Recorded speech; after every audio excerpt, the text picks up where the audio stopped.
Hello, Emmanuel family. Well, I was trying to go live a little while ago and that did not work, so I am relegated to just making a video for you. I apologize. For some reason, my computer will not connect with the live stream, but I was really looking forward to going live with you like just a few minutes after 7, and I have struggled to get it done. So I just decided to go ahead and record something for you and hopefully get it up for you in the next half an hour. So I thought I'd go ahead and just share my devotions again because I just love Jesus Calling and I just feel like that's what God laid on my heart. So this is actually today's, and I'm going to go ahead and read it to you and the scriptures that go with it, and then just share what I feel like God has been teaching me today. So August 19th says, I continually call you to closeness with me. I know the depth and breadth of your need for me. I can read the emptiness of your thoughts when they wander away from me. I offer rest for your soul as well as refreshment for your mind and body. As you increasingly find fulfillment in me, other pleasures become less important. Knowing me intimately is like having a private wellspring of joy within you. This spring flows freely from my throne of grace, so your joy is independent of your circumstances. We'll come back to that one. Waiting in my presence keeps you connected to me, aware of all that I offer you. If you feel any deficiency, you need to refocus your attention on me. This is how you trust me in the moments of your life. And the Psalms that she shares at the end of this devotion are Psalm 131, and we'll go ahead and read those, and then I'll share with you my thoughts about it. So Psalm 131 says, 131 verse 2 says, Surely I have calmed and quieted my soul. Like a weaned child with his mother, like a weaned child is my soul within me. I thought that was an interesting verse. I was a nursing mom to 5 babies, and I thought of, a weaned child, and I guess I just thought of a baby who's been, weaned or contented for the last time and is peaceful and now on their own. And so it's kind of interesting. But surely I have calmed and quieted my soul. We'll definitely come back to that verse. Psalm 21, 6 is the second one. So if you're taking notes, Psalm 21, verse 6. And that one says, For you have made him most blessed forever. And the verse is actually about the king, is what it says. For you have made him most blessed forever. You have made him exceedingly glad in your presence. And so I always kind of interpret it, I always put myself in there. For you have made Wendy most blessed forever.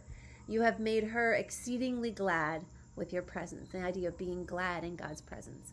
And then the last one is Psalm 37, verse 7.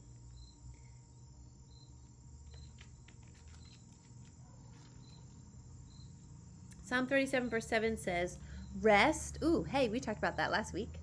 Rest in the Lord and wait patiently for him. Do not fret because of him whose way prospers, because the man who brings wicked schemes to pass. And then it goes on and says, cease from anger, blah, blah, blah, in verse 8. But really verse 7 is rest and wait for him. In other words, don't worry about what anybody else is doing. Wait and rest in him. And so I wanted to share this with you today because it really struck a chord with me. The biggest thing was about knowing me intimately is like having a private wellspring of joy within you. And I wanted to share a little story that happened to me this week that really, that's why that really resonated with me. I had gone to bed the other night and I had some thoughts kind of going around in my head, and as I was kind of peaceful and restful, another thought jumped into my mind, and immediately, you know how sometimes a thought can lead to a feeling? Well, that's what happened, and my thought led to a very upset feeling, and then a very angry feeling, and then a very frustrated feeling, because now I'm not tired anymore, and I'm frustrated, and I'm angry, and I'm upset. And so I'm laying there in the dark thinking, okay, this is just great. Now I'm in a really bad mood, and I'm really tired. I knew I was tired going to bed, but now I'm tired, and now I'm cranky.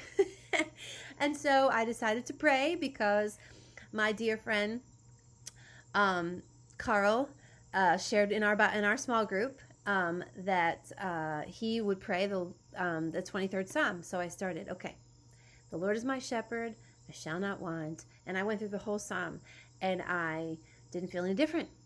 So I went through it again. I was like, okay. And then I'm like, all right, now I'm going to start, praying for other people. And I tried that, and that didn't work. What happened was that thought just kept popping into my head again, and that feeling came back. And then I would try it again, and then the thought came in, and then but the feeling came back. And so I could not get rid of my frustration and my anger and my upsetness. So I thought, you know what? All right, I'm getting up. So I got up out of bed, and I went upstairs, and I got my Bible, and I sat down, and I read, and I wish I could tell you that I remember what I read because it was so inspirational, and I was immediately changed. And no, that didn't happen. I then was up for the next 45 minutes to an hour. I sat on the steps, and I read my Bible, and I just kept reading, and I was still feeling this upset. And so I started to just pray and ask God to help me take this thought captive and to help me to change my outlook on this thought that I was having and to help me get rid of this anger because I couldn't do it by myself. And I proceeded then to come downstairs into my living room, and I just started walking back and forth. And I walked for like 20 minutes. And I just walked. I think part of me had to get a little bit of that, when you get angry or upset, you get a little bit of adrenaline. And so part of me had to get that adrenaline out. And so I just walked and paced. And I said, Lord, you have to change me. I said, please forgive me. I don't want to think about this anymore. I need to go to bed. I know you're going to resolve the situation. I know you're going to work it out. It's not my issue. I'm putting it into your hands. And I just kept praying and really like fighting through that negative thought and those feelings. And when I read this morning, I thought, you know what? That's what happened to me that night, because I went to bed finally after an hour of just walking the floor and purposely being intentional about being God's presence, about handing it over to Him, about surrendering my thoughts. And I really had to fight. I had to fight through it. And I don't know if you've been in a situation like that, but sometimes we have a thought and it just keeps coming back, and we have to just capture that thought. And sometimes we have to fight to capture that thought, and really make it obedient to Christ and obedient to our own mind, and so that our body can rest. And after I did that, I went to bed with joy in my heart, because I knew that God had helped me, that He had met me there. I had to struggle, and I had to kind of work through it, but I knew that, I knew that it was in His hands, and I knew that there was nothing I could really do to change it, especially at that hour. Like I couldn't do anything. I was helpless to change the situation that I kept thinking about, and I just was able to finally go to bed with peace and with joy, knowing that God was going to bring a resolution to that thought, and He was going to bring a resolution to that situation that I was thinking about. And that's when it also occurred to me, it says here, your joy is independent of your circumstances.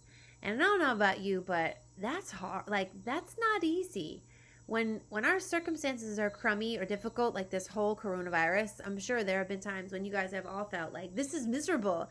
I don't want to be doing this anymore. I want to be out with people. I want to be going to see my grandchildren, or I want to be, whatever. It's been frustrating. And our circumstances are not good. Maybe some of us have been out of work, or what are we going to do with our children when they go back to school, and we're in a remote situation, and how are we going to do that? And the circumstances have been really difficult these days.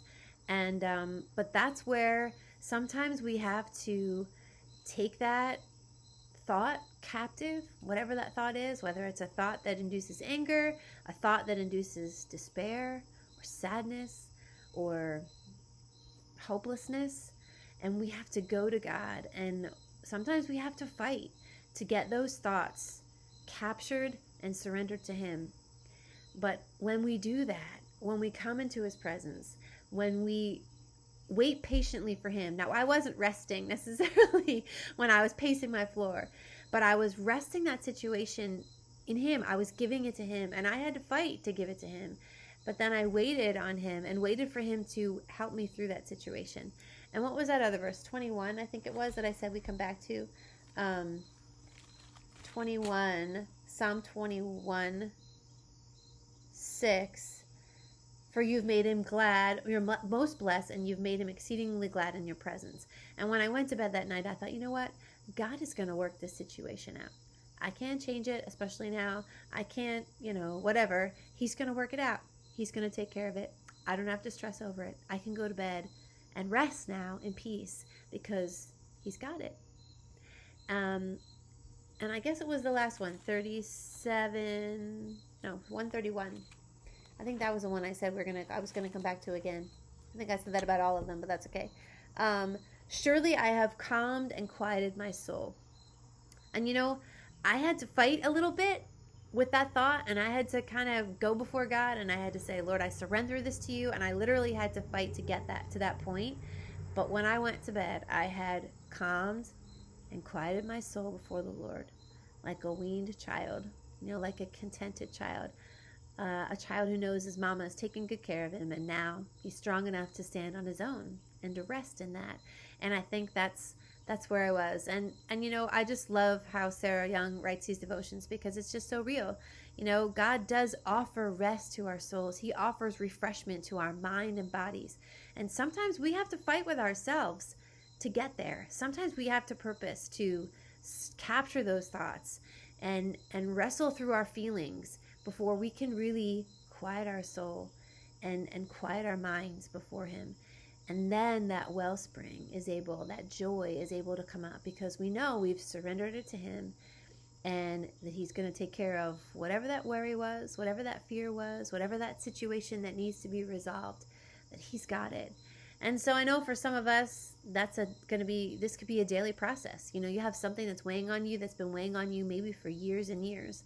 And so I encourage you to remember that God is the wellspring of joy that we have wherever we go. And even though sometimes we might have to fight to get there, that he is right there when we surrender to him, when we quiet ourselves before him, when we wait before him, and we say, Lord, here is this thought I cannot capture on my own. Here is this anger I cannot resolve on my own. God, will you help me? Will you come into my spirit right now and rise up in me, Holy Spirit, so that I can go to bed in peace, that the joy of the Lord will be my strength, my peace of mind, and that we can rest in him. So I pray that was encouraging for you tonight. We're praying for you guys. We know this isn't an easy time at all for anybody on all kinds of levels. And so we are interceding for you that God would be that wellspring of joy. And you know what? In a world that doesn't have a lot of joy right now, you can be that joy to your neighbors, to the people in the grocery store who are grumpy.